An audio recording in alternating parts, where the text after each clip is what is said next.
Pour faire simple, j'ai joué de l'âge de 15 ans, j'ai joué 20 ans au foot, donc de l'âge de 15 ans à l'âge de 35 ans. Par contre, j'ai joué au club de Juvisy, qu'on a créé donc en 71. J'ai joué jusqu'en 83. En championnat de France, j'étais capitaine de l'équipe pendant des années de championnat de France. Dès l'instant où on est monté en championnat de France, je crois que c'est en 77, j'ai toujours été capitaine de l'équipe. J'ai pensé pendant longtemps qu'on était les grandes pionnières du football féminin. Et j'ai découvert en m'intéressant au football féminin, qu'il y avait eu une vague de pionnières avant nous. Je considère maintenant que notre époque de pionnières, c'est une époque de renaissance, parce que le football féminin avait existé. Donc dans les années 20, après la guerre, jusqu'à peu près dans les années 1935, il y a eu quand même 15 ans de football féminin qui avait une place énorme. Le fait que les hommes étaient partis au front et cette tragédie de la guerre, et que les femmes soient passées de la cuisine au champ, de la cuisine à l'usine, de la cuisine aux usines, à l'industrie de fabrication des armes aussi. Les femmes, de fait, ont accédé à un statut qui n'était pas imaginable pour elles. Donc j'imagine qu'après la guerre, après les horreurs de la guerre, après les angoisses de mort massive vécues par les peuples entiers, j'imagine qu'il y a eu une pulsion de vie extraordinaire qui s'est libérée massivement. Au bout de quelques d'années folles, tout a repris sa place. Et on a renvoyé les femmes dans la cuisine. Alors on pourrait se demander pourquoi ça a repris effectivement dans les années 70. Ça aussi, ça m'a beaucoup interrogée. Quand on est arrivé en 71, il n'y avait pas de championnat de Paris, par exemple. Il n'y avait pas de compétition. Donc on ne pouvait que jouer entre nous. Donc à un moment donné, il y a tout un temps où on se posait pas de questions, on se disait bon ben voilà, c'est comme ça, les garçons ils ont des compétitions et nous pas quoi. Mais voilà, après 68 a germé l'idée que bon peut-être on pourrait ne pas rester éternellement derrière la main courante. Nous ils ont créé sous l'impulsion des joueuses de terrain comme moi dans les années 70 et mes coéquipières qui ont mis la pression sur la ligue départementale, les instances du football départemental dans un premier temps, qui eux ont reporté évidemment au régional, au national. C'est comme ça qu'ils ont organisé en fait le championnat. Ils ont été obligés sous l'impulsion des joueuses en fait de créer le championnat de Paris. Donc on a participé en 72 au premier championnat de Paris.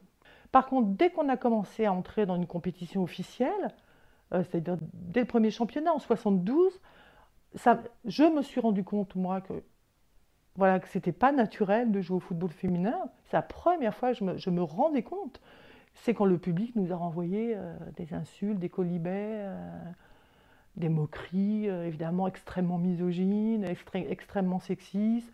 Et j'avais jamais entendu ça. Voilà, j'avais 15 ans, je jouais depuis l'âge de 7 ans, je n'avais jamais entendu un propos de ce type.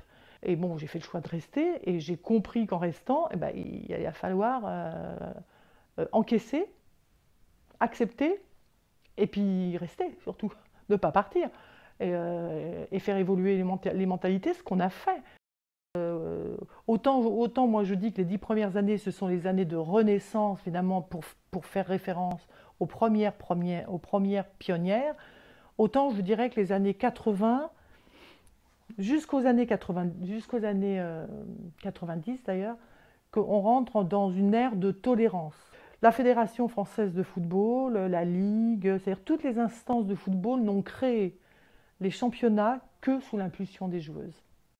Et ils ont fait ce que je dirais le minimum syndical. C'est-à-dire, il fallait créer le championnat de Paris, on a créé le championnat de Paris. Il fallait une équipe de France, on crée une équipe de France. Il fallait donc un championnat de France, on crée un championnat de France. Mais voilà, parce qu'ils étaient obligés de le faire, parce que les autres pays le faisaient, parce qu'il y avait une demande des filles, une demande des entraîneurs sur le terrain. Ils pouvaient simplement dire, ça existe, vous voyez, on a fait notre boulot. Mais au fond, ils s'en foutaient totalement. Marie-Georges Buffet a mis un coup d'arrêt à tout ça et a dit, maintenant, il fallait développer le football féminin, à minima ne plus en parler de cette manière, et le développer, et surtout Aimé Jacquet, après la Coupe du Monde de 98, évidemment, il était champion du monde de football, et du coup, il avait la parole totalement libérée. Donc Aimé Jacquet a assumé de soutenir le football féminin, et la parole de Aimé Jacquet a eu du poids. Il aurait pu ne pas le faire, il l'a fait. Et ça a été concomitant avec la prise de position aussi d'une ministre. Ça, c'est au même moment où ces gens-là se sont mis à dire qu'il fallait qu'il fallait arrêter de dénigrer, et puis plus que ça, quoi, il fallait maintenant développer. Donc les années de prise de conscience, c'est la fin des années 90, 98, 99. L'équipe de France de football féminine, depuis la Coupe du Monde de 2011, c'est-à-dire l'an dernier, l'été dernier, a gagné ses lettres de noblesse, je dirais. Enfin, l'équipe de France féminine est sortie de l'anonymat. Enfin.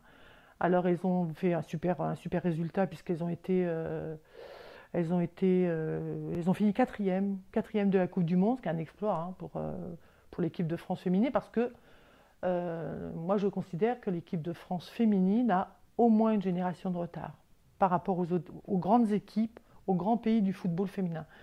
Donc c'était formidable comme résultat. Et on a pu mesurer d'ailleurs l'engouement du public, enfin, c'était extraordinaire, quoi.